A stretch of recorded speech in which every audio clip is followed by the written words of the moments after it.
Good morning, ladies and gentlemen. Welcome to my new video. I'm going to be talking about Ukraine today, and there's a lot to talk about and a lot I've missed over the past few weeks. And also, if you can kindly join my new channel, the link is in my description. Basically, this channel's got 2 strikes, 1 more strikes, and this channel will be shut down. So hopefully I'll be moving on to my new channel very soon. So if you can subscribe to it, I really appreciate it. And also don't forget to like, share, subscribe, do what you can to help promote the channel as well. Okay guys, so Ukraine. I have been following the news about Ukraine over the last few weeks, and a lot of stuff has happened, and I'm going to be talking about some new developments that's been happening and also some old developments as well. So obviously the main thing that's happened over the past few weeks is this picture you see with Zelensky standing all alone.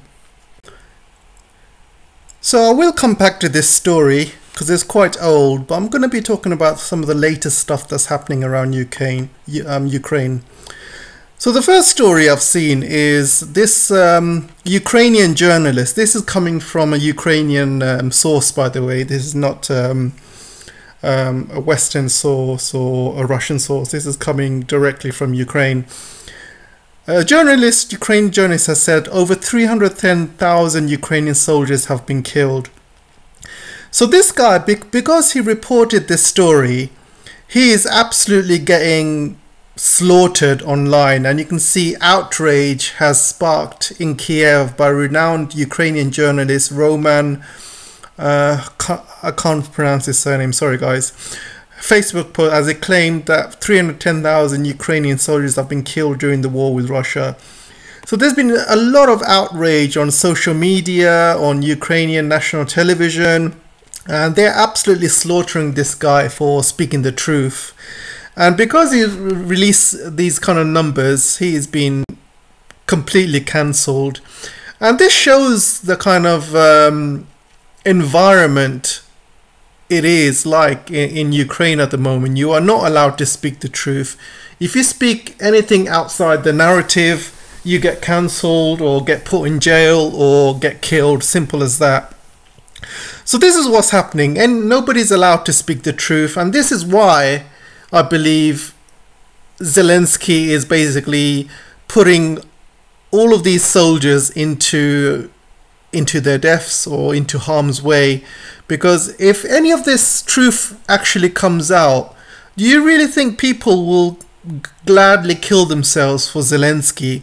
You know, all the news in Ukraine has been, you know, very much following the narrative that Ukrainians are winning, Russia's losing, you know, Ukraine's taken 50% of the territory that Russia's taken. All of these stuff that Blinken's saying, all of this stuff that's coming out of Western papers, British papers and stuff, you know, they're just following this narrative, and this is what's fooling the Ukrainian people, because nobody is actually speaking the truth over there. And if you do speak the truth, you get completely cancelled. So this figure of 310,000 seems very much accurate for me, especially over the last few months. These Ukrainians have been absolutely killing themselves. I would say mass suicide, absolute mass suicide by killing themselves in the battlefield. I mean, this has to be the worst tactics in war I've ever seen in my whole entire life. You know, and I've been, you know, I'm in my late 30s, guys, and I've been through quite a few wars, namely the Iraq wars and stuff like that. Imagine the Americans, say the Americans were holed up in the green zone, and you have all of these Iraqis basically flooding the green zone, trying to attack the green zone with no air cover, right? With no air cover. And they're absolutely trying to flood the green zone. What do you think that's going to happen to all of these Iraqis? They're going to be blown out. It's mass suicide. They're going to be blown out the water or blown out the sky. Because what the Americans would do, they would start sending missiles to their positions. They will start sending helicopters. They will start sending 35 jets to start bombing them. If you have no air cover, nothing to protect the ground troops, they're pretty much useless, and they're pretty much going to be sitting ducks. And this is what's happening to these poor Ukrainians. They're just absolutely lambs to the slaughter. And I don't know who's running this military operation, because whoever's running this, it must be on drugs. I mean, I'm not joking. And I think it's actually Zelensky who's doing it, because I don't see any of his lieutenants in charge of this. I think the last lieutenant guy who kind of tried to stop this from happening, he got sacked or he got downgraded. Nobody's allowed to say anything against Zelensky. So he's just sending these troops to their deaths because of what? Because Biden told him to do it, or NATO's told him to do it, because the administration in the United States, they were expecting a counterattack, and they said to Zelensky, there better be a counterattack or else. So he's just sending these troops to their death, and it is this meaningless deaths, I'm telling you, absolutely meaningless. And the Russians are just sitting back, absorbing all of this counterattacks and absorbing it and just killing these Ukrainians at will. This is the worst tactics in war I've ever seen in my entire life. I mean, even the Taliban had better tactics than these Ukrainian guys. I mean, come on. I mean, nobody's disputing the brave Ukrainian troops. Obviously they're very brave, but they must be really stupid though, but following these ridiculous orders and killing themselves. I think the only intelligent Ukrainian soldiers out there who are the ones surrendering to the Russian military, the ones that are surrendering, saying, you know what, I'm done playing with these ridiculous tactics, and just surrendering. I think at least they've got a bit of brain. But these other Ukrainian soldiers who are just absolutely killing themselves. And we've seen these clips on YouTube and the internet and social media, all of these Bradleys and Leopard 2 tanks are all huddled together, and they're stuck in mines, and they're all getting blown up one by one. And there's one particular Ukrainian guy who jumps off a Bradley and lands right on a mine, gets his leg blown off, and he's like dragging himself back into the Bradley. We've seen all of these clips. I mean, seriously, how ridiculous is that? Absolutely ridiculous. It's just absolutely slaughtering themselves for no reason. And why don't the Ukrainians stand up for themselves? Why don't they stand up against Zelensky and say, you know what, we're done listening to you getting ourselves killed, and what do we have to show for it? So I'm going to go back to this picture again, this first picture. And I think the picture at the bottom kind of tells a million stories and a million words. It's one of those pictures where you know that you've been had, you know that you've been done, you know that you've been spat out. You can see from May when he not just May, but throughout the first year where he was basically going all over the world, and he was getting standing ovations from Congress and the European Parliament. He was getting the king's treatment. He was meeting all sorts of celebrities. He was like the biggest celebrity in the world. His face was coming up in festivals and concerts. So you can see how fast he's fallen down since then. And obviously in Vilnius he expected NATO to basically join the war and stuff like that, and let Ukraine join NATO, but that wasn't happening. They were just stringing him all along. And I think in this picture he's realized how much of an idiot he was. He's been strung along with nothing to show for it. Hundreds and thousands of Ukrainian soldiers killed, hundreds and thousands probably injured, millions who have left the country, untold damage, destroyed the whole country, and for what? And I think his face says it all. He wanted to be part of this club, but you can see he just looks like the odd one out with this ridiculous uniform. And you can see around him, everybody else is smiling, having a good time, talking to each other, and they're completely ignoring him. Ignoring him like he's just one of those bubble gum in your shoe, you know, that you want to kind of, you're a bit annoying. You know it's there, but you're just going to ignore it. And that's what's happening. He's just being completely ignored.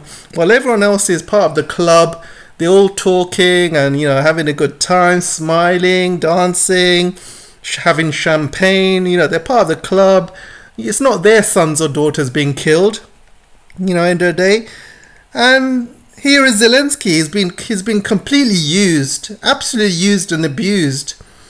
It's one of those, remind me of a story when I was in school. There was a little kid who wanted to be popular, so he became friends with a bully. So this bully was getting this kid to do everything for him, collect money for him, bully other kids for him. And one day the bully decided not to be his friend anymore, and he dumped him. And guess what happened to this little kid who was the bully's assistant? Everybody just jumped him. Everyone, all the people that he bullied for, the main bully over the years, they all kind of jumped him because he didn't have the protection of the main bully anymore. So they all jumped him. And I remember, that's exactly how his face looked. He was like, oh crap, I've been done, I've been had, and I've been chewed and spat out. I've been used and abused and chewed and spat out, and this is exactly what's happening to Zelensky. But I've got no sympathy for him, guys. I've got absolutely no sympathy. Anybody with a brain will know how these neocons work. They will use you, abuse you, and spit you out. They've done it for God knows how many years, and Ukraine is not going to be the first, and Ukraine's not going to be the last. They've done it in Afghanistan, they've done it in Iraq, they've done it in South America, Syria, Yugoslavia, Libya, you name it.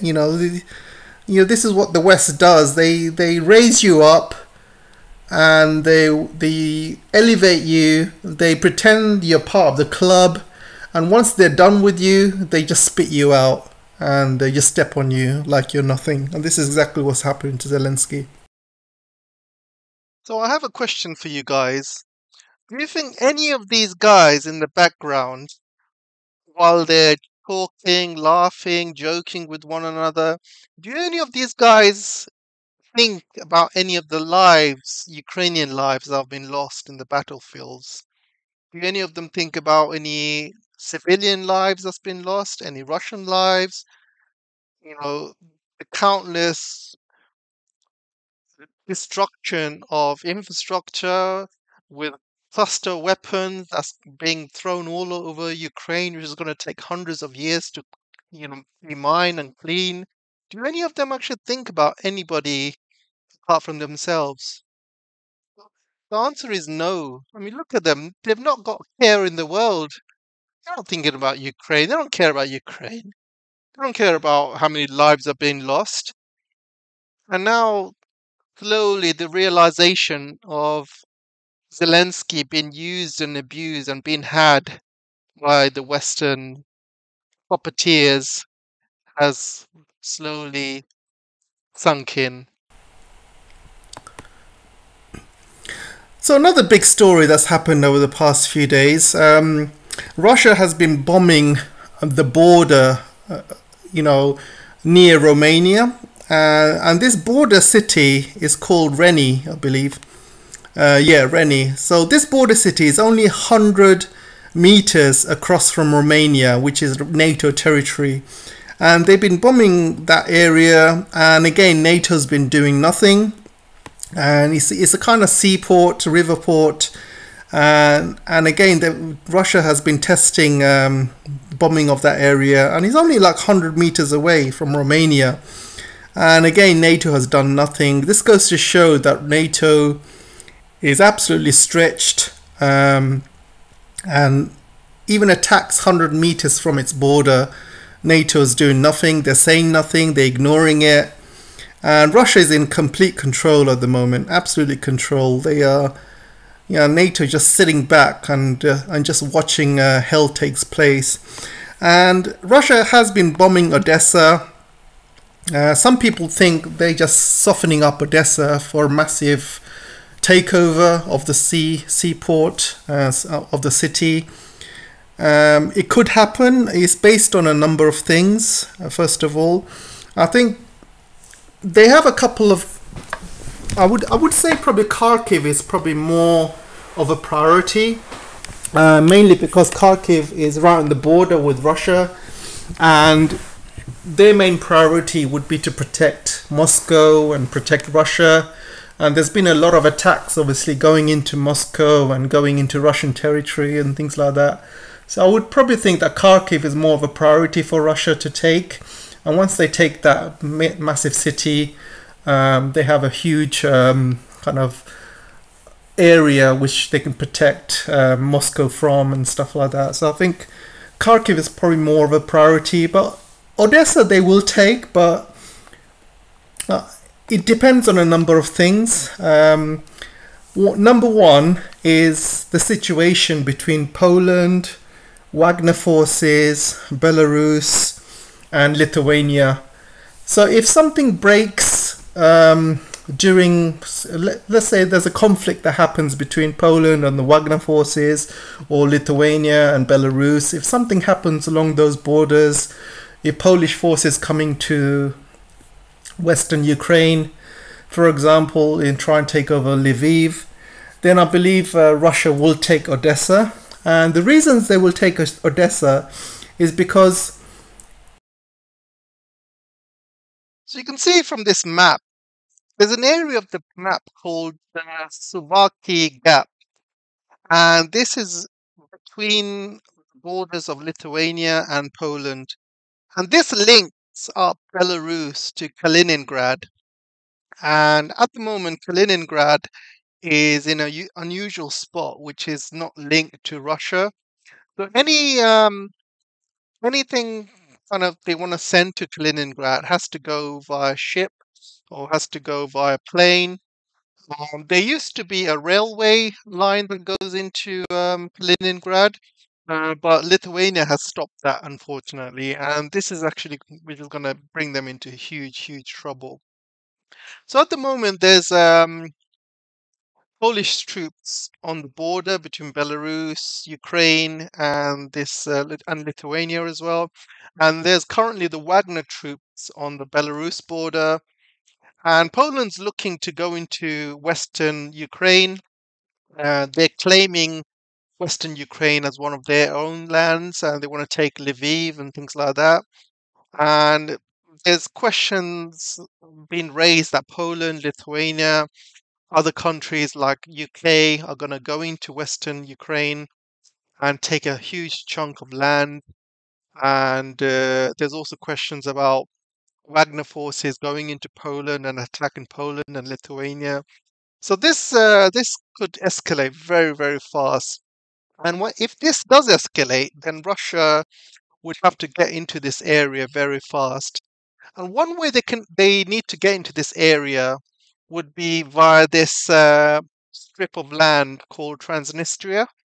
And if Russia takes Odessa and southern Ukraine, this will give link up Transnistria to the rest of Russia and have a land bridge directly into Russia. And you can see this gap here. This will take Russia right into Western Ukraine. So they will completely bypass central Ukraine and go directly to Western Ukraine, where they can help the troops defeat Poland if Poland decides to go into Western Ukraine. So this is so if things escalate along the Western Ukraine area, I believe Russia will take Odessa. If it does not escalate, I believe Russia will probably take Kharkiv first. And Kharkiv is very much a Russian town, a lot of Russian speakers there.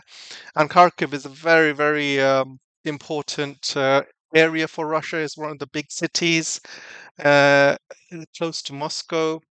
And they have to take that city if they're going to reduce attacks going into Russia and going into Moscow. So that will protect a lot of the eastern parts of Russia.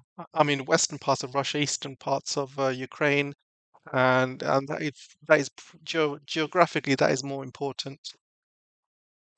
So talking about Kaliningrad, um, Lithuania has stopped some transit going into Kaliningrad, and they stopped it because of Western sanctions.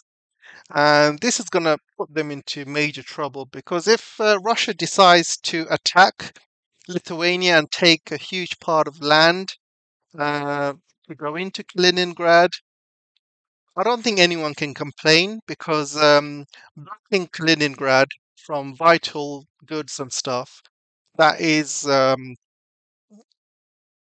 don't think I don't think anyone can complain if they decide to kind of take a huge part of Lithuania to get into this ground because this is Lithuania basically fanning the flames and when you start poking your finger into the lion's eye, don't expect the lion not to fight back, or the bear, shall I just say. So Lithuania is pretty much asking for it.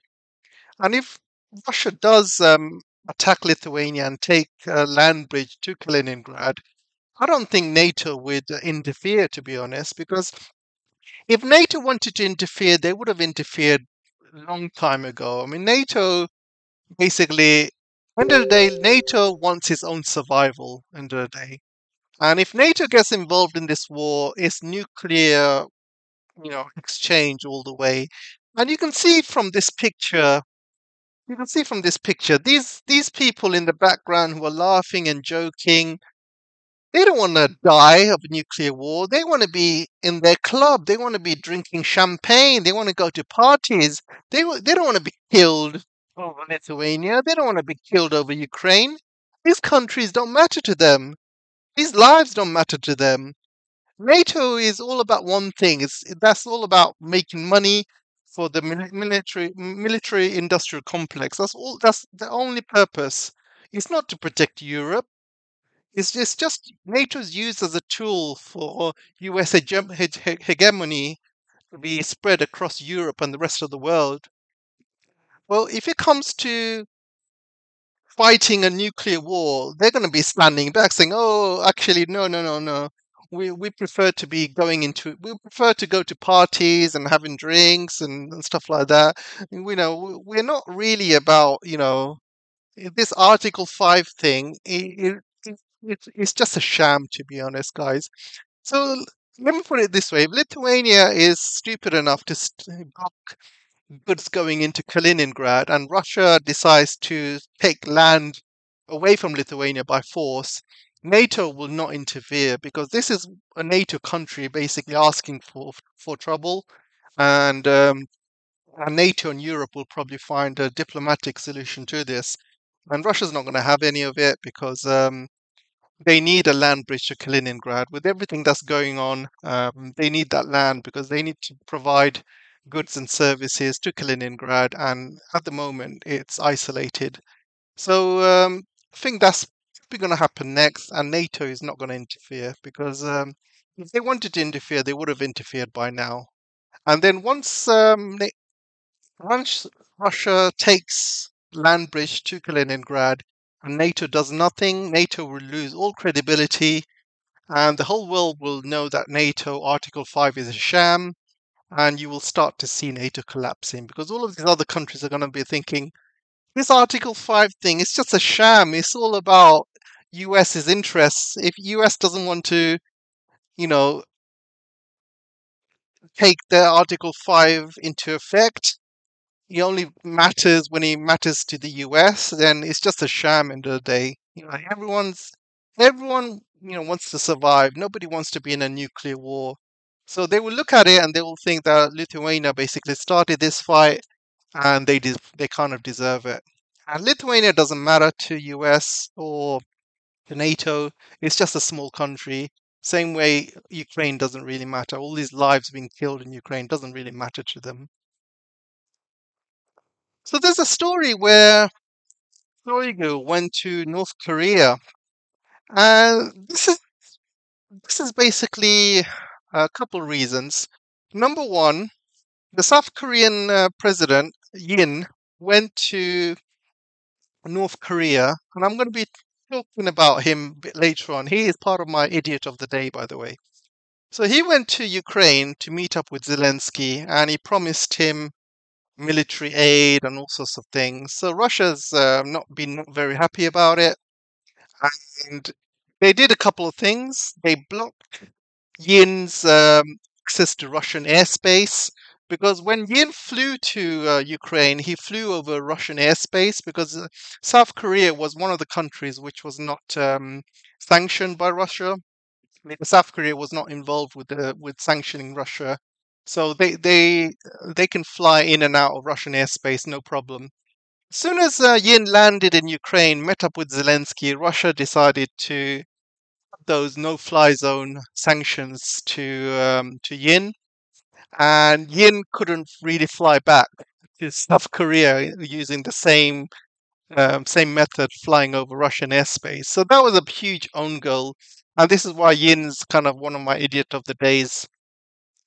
So the other stupid thing that Yin did was he met up with Zelensky. He promised him military aid and things like that.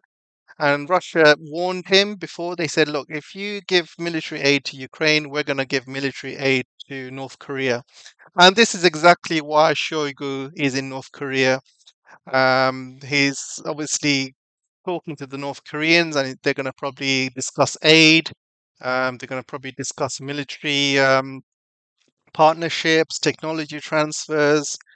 And this is all down to South Korea's ridiculous and idiotic posturing, going along with the West, and then making Russia angry with the action. So obviously, every single action has an immediate reaction, and this is a reaction to that. So Russia also had s- uh, basically the Russia's leaders basically had a chat, and they decided that Lithuania becoming independent is illegal. So they all voted, and this vote basically passed in parliament, and they all decided Lithuania's separation from the Soviet Union was illegal. So according to Russia, Lithuania is still part of the Soviet Union or still part of Russia. So take it as you may. I think this is because they will probably take parts of Lithuania to have the land bridge to Kaliningrad, and they're putting everything in place. And this is one of the things they're putting in place. So there's a story I found on Twitter, basically. One thing here, you can see Zelensky with his wife, and you can see his wife letting go of his hand, and he's like grabbing it by force. So obviously there's some sort of marriage problems. It's a sham. It's a sham. In front of the cameras they want to show like they're friendly and smiling in front of each other, but behind the scenes there's no love there. She probably can't stand him. You can see she's just trying to let go of his hand, and you can see her facial expression as well. So she obviously probably despises him, and they're only together because of the cameras and stuff, and you can tell by her body language, her hands, her face, she cannot stand this man. So the other thing I wanted to kind of show you on Twitter is this basically clip of a Syrian guy. And this guy is from Kurdistan, Syria. So they've got a lot of Kurds in Ukrainian fighting for the Ukrainian army. So this Syrian guy has basically said that he's been paid by the Ukrainian in fake notes, and and he says that basically Ukraine he's completely run out of money, and he's been paid by fake notes, and he basically got paid. He came back to Syria, and he tried to use these notes to pay for stuff and or change it to Syrian currency. And he got arrested, by the way. And he got arrested, and he had to tell the police that he got paid by the Ukrainians with these fake dollar notes.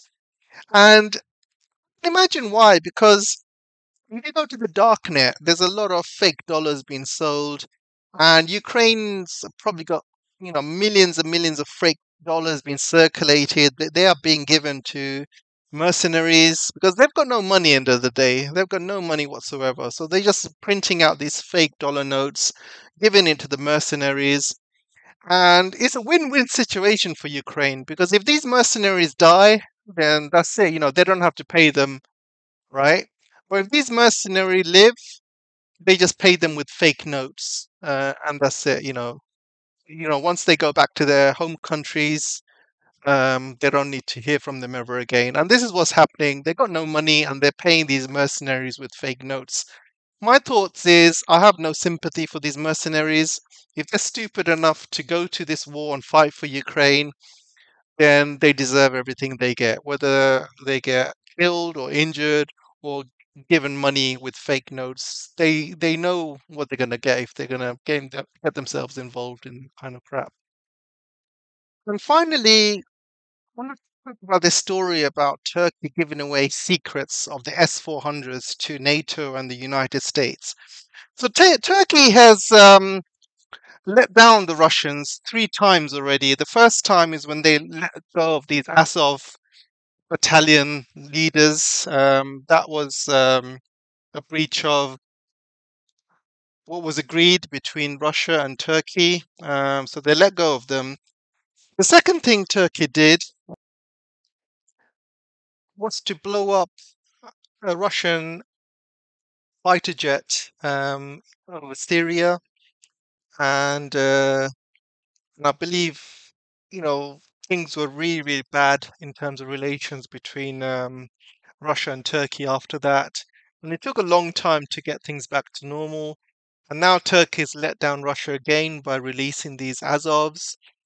And now they're doing another thing. They have given the S400 technology to the Americans and NATO. And again, this is a complete betrayal. And it's not good, really. I don't know what Turkey's playing at. Turkey seems to be one of those countries that's right in the middle, is neither here nor there. It keeps insulting the West, then also it keeps insulting Russia. It is a troublemaker in NATO. It was basically asking for concessions if they allowed Sweden to join NATO and things like that. So they're making a lot of enemies in the West. He's also making a lot of enemies with Russia as well. So I don't know what Turkey's really playing at, and these betrayals and backstabs really is not going to take them too far. They're going to lose a lot of trust as a country, and it's not going to take them very far in the world of geopolitics, to be honest. So again, I just wanted to end it there, and yeah, so don't forget to join my new channel, guys. Let's get everyone up out there. Try and view my other videos. And don't forget to like, share, subscribe as well. And any support is appreciated. Things in YouTube are very, very tough. Takes me a while to make these videos with all the research and things like that. So any support's appreciated. Anyway, thanks a lot, guys, and I'll see you soon. Take care. Bye.